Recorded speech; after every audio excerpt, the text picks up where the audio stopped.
하나님께서 우리에게 주시는 말씀은 마가복음 8장 34절로 38절 말씀입니다. 제가 보는 성경으로 신약 67쪽입니다.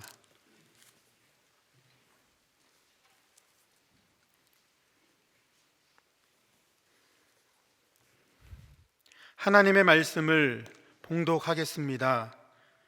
무리와 제자들을 불러 이르시되 누구든지 나를 따라오려거든 자기를 부인하고 자기 십자가를 지고 나를 따를 것이니라.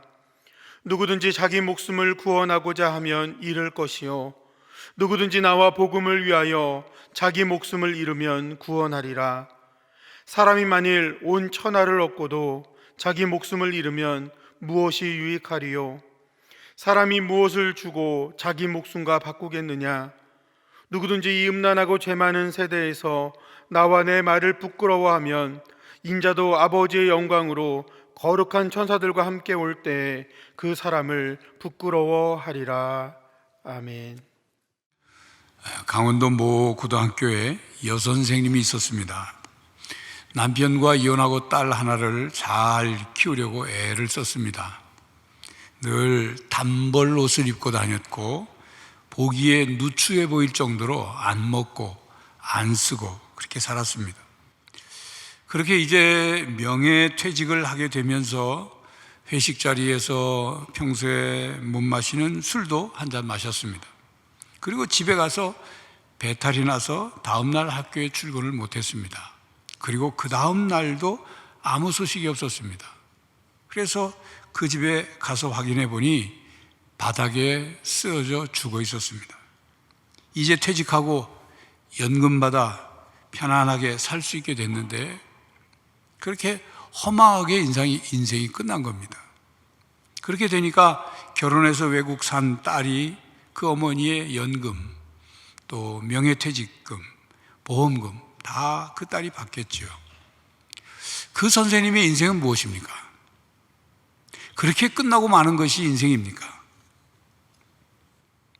많은 사람들은 자신의 인생은 그 여선생님과처럼 되지 않을 거라 생각하고 살아갑니다. 정말로 그럴까요? 야고보서 4장 14절에 우리의 생명, 우리의 인생을 이렇게 말씀하였습니다. 내일 일을 너희가 알지 못하는도다.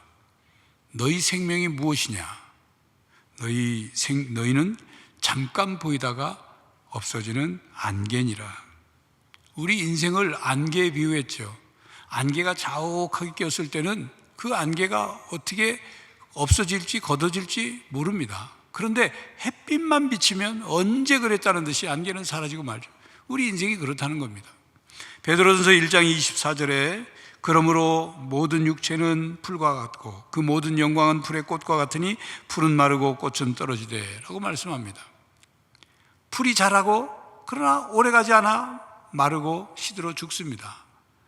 풀에 핀 꽃 이내 떨어지고 맙니다. 인생도 그렇다는 거죠. 인간은 처음 만들어졌을 때 흙으로 빚어졌습니다. 그러니까 빚어진 그 흙덩어리에 코에 하나님이 생기를 불어넣어 주셨죠. 그래서 살아 움직이는 생명이 됐습니다. 인간이 된 거죠. 그러니까 하나님의 생기를 빼면 인간이라는 존재는 흙덩어리입니다. 더 정확하게 표현하면 인간은 흙먼지입니다. 그렇기 때문에 인간의 생명이 끝나면 한 줌 흙으로 돌아가는 거예요. 풀이 마르고 죽으면 썩어서 흙이 되듯 그래 되는 겁니다. 그런 인간의 가치는 얼마나 될까요? 생화학자 돌프 엠 빈더 박사가 체중 약 70kg 정도 나가는 사람의 몸을 화학적으로 분해해서 그 유용한 물질들을 그 몸에서 추출해낸 결과를 이렇다고 발표를 했습니다. 사람의 몸에서는 한 주먹의 석회, 못 한 개를 만들 수 있는 철, 찻잔 하나 정도에 담길 설탕, 비누 5장을 만들 수 있는 분량의 지방, 성냥 2,500개 피 정도를 만들 수 있는 인, 한 숟가락의 황, 30g 정도의 비철금속, 소량의 코발트, 알미늄, 주석, 티탄, 붕소 등이 나온답니다. 근데 이것을 몽땅 값으로 따져보니까 $2 98센트입니다. 물론 당시 발표 당시의 화폐 가치, 달러의 가치가 그 정도밖에 되지 않았을지 모르지만 아무리 달러 가치가 높아졌다 하더라도 인간의 몸뚱아리를 화학적으로 분해해서 그 물질의 가치를 모아봐야 돼지고기 600g보다 쌉니다. 소고기, 한우고기보다는 훨씬 싸요. 인간의 가치가 그 정도예요. 인간에게 생명이 없다면 인간의 육체의 가치는 그 정도밖에 안 되는 겁니다. 한 줌 흙으로 돌아가는 흙에 불과한 겁니다. 인간의 영혼의 존재를 인정하지 않고 그냥 몸뚱이만 화학적으로 분해해서 가치를 따지면 그렇게 인간이라는 존재는 하찮은 존재입니다. 그렇지만 인간의 몸이 생명이 있느냐 없느냐에 따라 분명히 가치가 달라지죠. 그리고 생명이 있다고 하더라도 영혼의 상태가 어떠냐, 영원한 생명이 있느냐 없느냐에 따라 그 가치는 하늘과 땅 차이인 것입니다. 오늘 말씀에서 예수님은 제자들과 무리들에게 인간의 생명의 가치에 대해 물으셨습니다. 36절 37절입니다. 사람이 만일 온 천하를 얻고도 자기 목숨을 잃으면 무엇이 유익하리요? 사람이 무엇을 주고 자기 목숨과 바꾸겠느냐? 이 질문의 뜻은 인간의 생명의 가치는 천하보다 귀한 것이기에 그 무엇으로도 바꿀 수 없다는 뜻입니다. 그리고 이 세상에서 온갖 것을 다 손에 쥐고 누린다고 한들 죽으면 한 줌 흙으로 돌아가고 그냥 끝나고 마는 목숨이라면 그것은 아무 유익이 없다, 그런 뜻입니다. 세상에 손에 쥔 모든 것으로 자기 목숨을 구할 수 없기에, 그리고 진정으로 자기 목숨이 영원한 생명으로 이어지지 않는다면 온 천하를 얻었어도 그것은 가치 없는 일이라, 그런 말씀입니다. 여러분, 사람은 모두 죽게 되었습니다. 심지어 권력을 쥐고 돈이 많은 사람도 다 죽습니다. 만약 그들이 영원히 하나님과 함께 살기 위해서 자신의 생명을 구하는 문제에 관심을 기울이지 않는다면 그들은 아무것도 얻지 못하고 모든 것을 다 잃고 말 뿐입니다. 그 끝이 허무와 멸망입니다. 이 세상에서 무엇을 소유했든지 그것은 잠시뿐입니다. 결코 그것으로 우리의 목숨과 바꿀 수 없습니다. 만약 그것과 자기 목숨과 바꾸려고 한다면 어리석고 한심하기 짝이 없는 일입니다. 우리 목숨과 바꿀 수 있는 것은 이 세상에 아무것도 없습니다.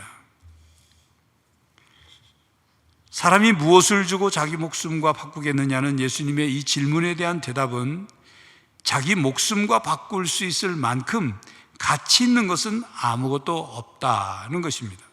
온 천하를 소유한 사람도 자신의 생명을 잃게 됩니다. 아무리 많은 돈, 많은 권력과 지위를 가지고 있어도 자신의 잃어버리는 생명, 잃어버린 그 생명을 다시 되찾을 수 없는 거예요. 그러니 생명은 천하보다 귀한 것입니다. 사람이 만일 온 천하를 얻고도 자기 목숨을 잃으면 무엇이 유익하리요? 사람이 무엇을 주고 자기 목숨과 바꾸겠느냐는 예수님의 질문은 그토록 천하보다 귀한 생명을 어디에 투자할 것인가, 어디에 인생을 투자할 것인가를 물으시는 질문입니다. 여러분, 여러분에게 투자할 돈이 있다면 아마도 이런 선택과 결정을 해야 할 것입니다. 가지고 있는 돈을 전체를 한 군데다 투자할 거냐, 여러 군데에 나눠서 투자할 거냐, 그런 선택과 결정을 하겠죠.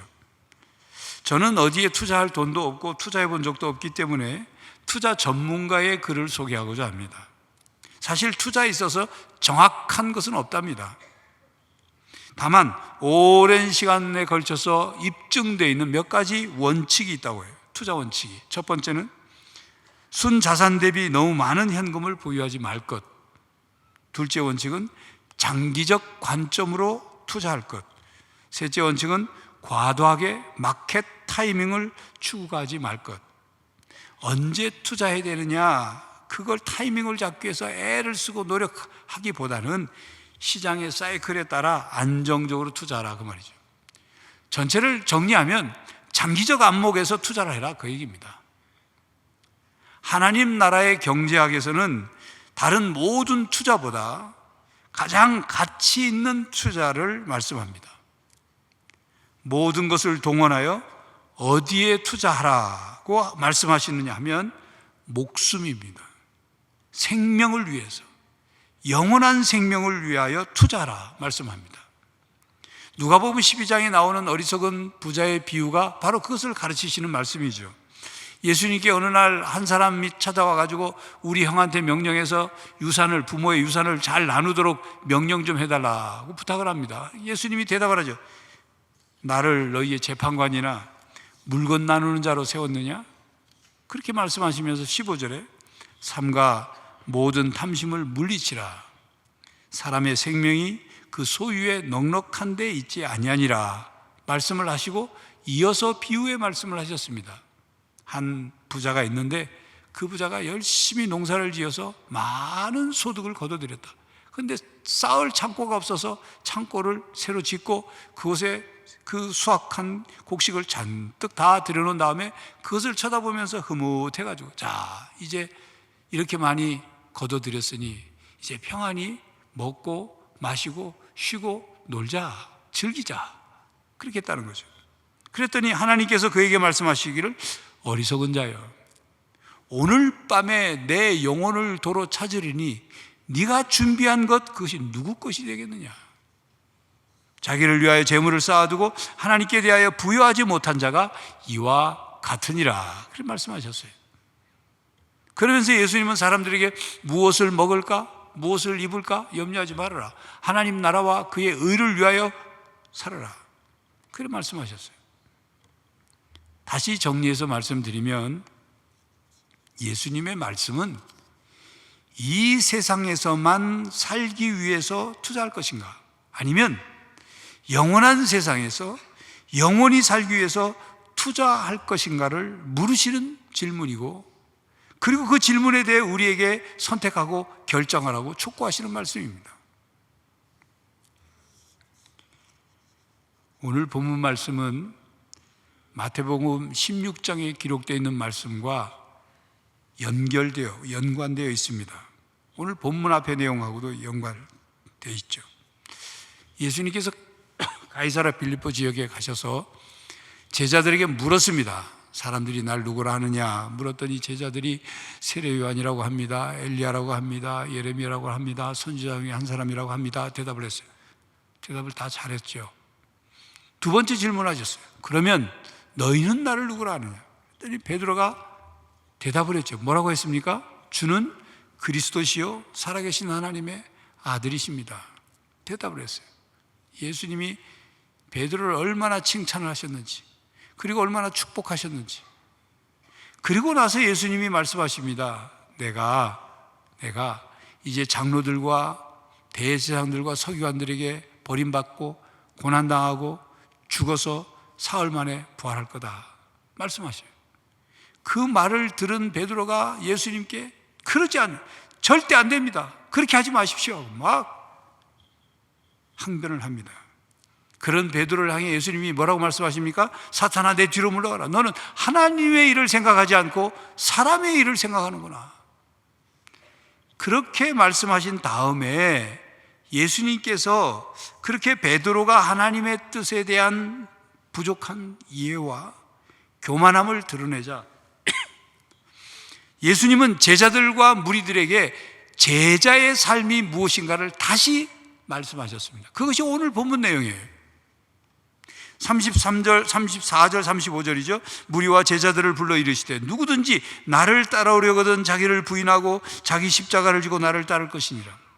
누구든지 자기 목숨을 구원하고자 하면 잃을 것이요 누구든지 나와 복음을 위하여 자기 목숨을 잃으면 구원하리라. 이 말씀으로 예수님을 믿고 따르는 사람들이 어떻게 이 세상을 살아야 하는지를 말씀하신 거죠. 예수님을 믿고 따르는 사람들은 세상 사람들과 다르게 세계관과 가치관이 다른 삶을 살아야 한다. 하나님 중심의 삶을 살아야 한다. 그 말씀을 하시고 있는 겁니다. 자기를 부인하고 자기 십자가를 지고 주님을 따라야 한다. 그렇게 말씀하신 거죠. 예수님이 이 말씀을 하실 바로 그 시점은 예수님이 십자가를 지고 죽으신 시점이 아니죠. 훨씬 이전입니다. 그리고 제자들이나 무리들이 이 십자가에 예수님이 왜 십자가에 죽으셔야 하는지, 고난받고 죽으셔야 하는지를 제대로 알지 못할 때예요. 그러니 이 말을 들은 제자들과 무리들이 얼마나 충격을 받았겠어요. 그들이 알고 있는 십자가는 수치스러운 형벌입니다. 그러니까 십자가를 진다, 이 말은 죽는다 이 말이거든요. 십자가에서 죽는다는 말이에요. 두렵고 수치스러운 죽음을 당하게 된다, 그 말이거든요. 그래 얼마나 충격적이겠어요. 그리고 예수님이 35절에 예수님을 따르는 삶에는 자기 목숨을 구원하고자 하면 잃을 것이요 누구든지 예수님과 복음을 위하여 자기 목숨을 잃으면 구원하리라고 말씀하십니다. 이것은 예수님을 따라가기 위해서 자기를 부인하고 자기 십자가를 지고 따르는 삶이 무슨 의미가 있는지를 설명하신 거예요. 그리고 이 말씀에는 우리의 목숨, 우리의 생명은 내가 어떻게 할 수 없는 것이다 는 뜻이 담겨 있어요. 자기가 자기 목숨을 구하려고 애쓴다고 해서 구해지는 것도 아니고 자기 목숨을 영원히 살게 하려고 만들려고 해도 영원히 살 수 있는 것이 아니다, 그런 뜻이 담겨 있습니다. 그러면서 37절에 사람이 무엇을 주고 자기 목숨과 바꾸겠느냐는 질문과 함께 이 세상에서 생명과 맞바꿀 수 있는 것은 아무것도 없다는 분명한 대답을 요구합니다. 그렇죠. 아무것도 우리 생명과 바꿀 수 있는 그게 없습니다. 자, 그러면서도 예수님은 오히려 목숨과 맞바꿀 만한 것이 있는데 그것이 무엇인지를 지금 가르쳐 주십니다. 생명을 어디에다가 투자해야 되는지, 무엇을 위해 투자해야 되는지, 어떻게 투자해야 되는지 그것을 가르쳐 주셨어요. 35절에 이미 언급하셨습니다. 누구든지 나와 복음을 위하여 자기 목숨을 잃으면 구원하리라. 여기서 나는 누굽니까? 예수님이죠.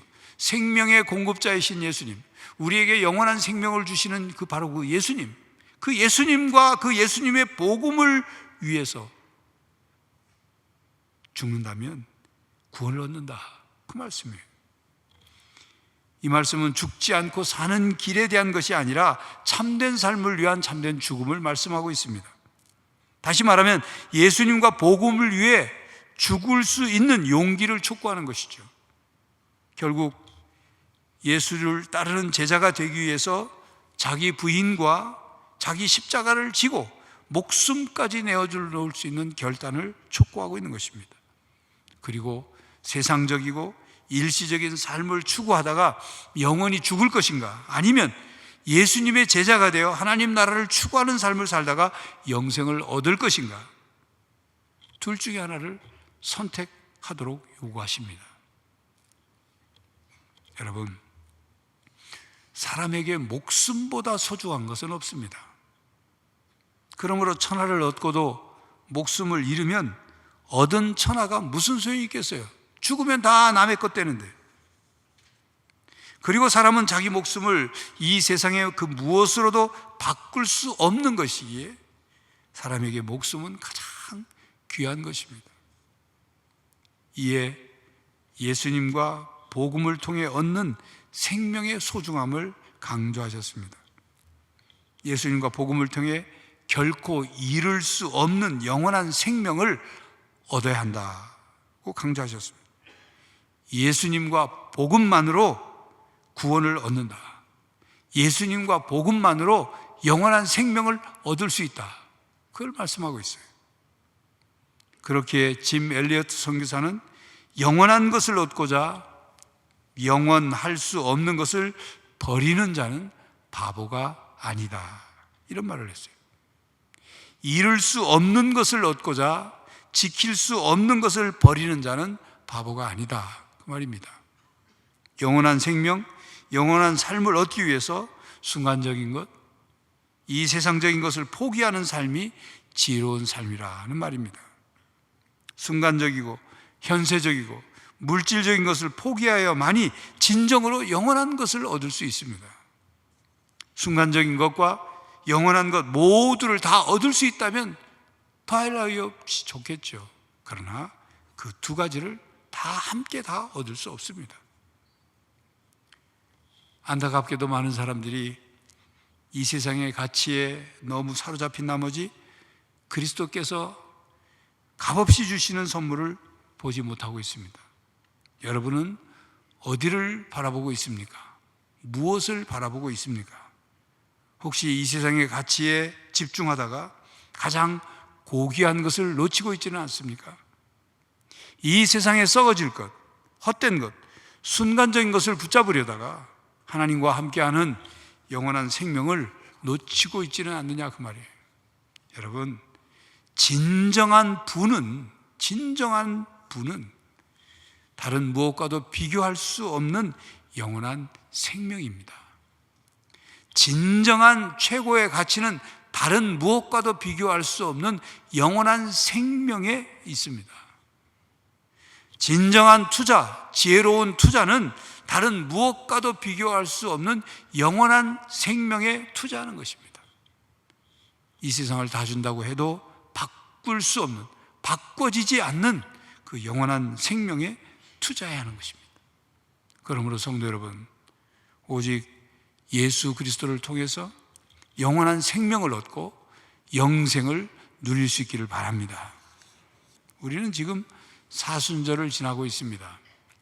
오늘은 종려주일이고 이번 한 주간은 예수님께서 고난받으시고 십자가에 죽으신 그 삶을 따라가는 고난주간입니다.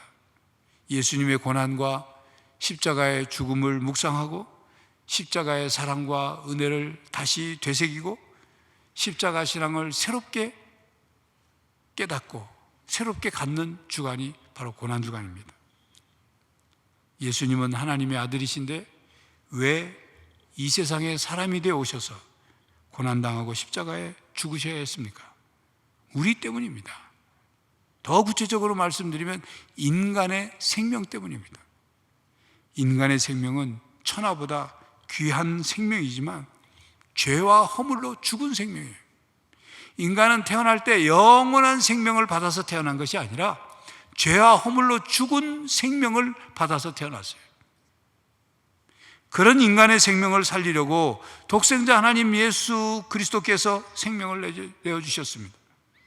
우리의 생명 가치를 영원한 생명 가치로 바꿔주시기 위해서 우리 대신 죄값을 치르시고 대속의 죽음을 죽으셨습니다. 우리를 구원하여 주시고 우리에게 영원한 생명을 주셨습니다. 이렇게 예수님을 주로 믿는 사람은 예수님께 주신 새 생명을 얻습니다. 그러니 그 예수님께서 주신 그 새 생명이 얼마나 보배로운 생명입니까? 예수님의 생명이니까. 얼마나 존귀한 생명입니까? 얼마나 신령하고 거룩한 생명입니까? 그런데 여러분 가운데 자신을 하찮은 존재로 여기시는 분이 있습니까? 나는 쓸모없는 인간이고 나는 사랑받을 수 없는 인간이라고 자기를 그렇게 비하하는 분이 있습니까? 자존감이 낮아서 늘 열등의식에 빠져 있고 늘 다른 사람과 자기를 비교하고 다른 사람 앞에서 주눅들어하고 다른 사람을 그냥 부러워하기나 하고 그리고 자신을 자책하며 절망하는 그런 사람이 있습니까? 자존감이 낮은 사람들은 다른 사람이 자신에게 호의를 갖거나 사랑을 베풀어도 그걸 그대로 받아들이지 못하고 의심합니다.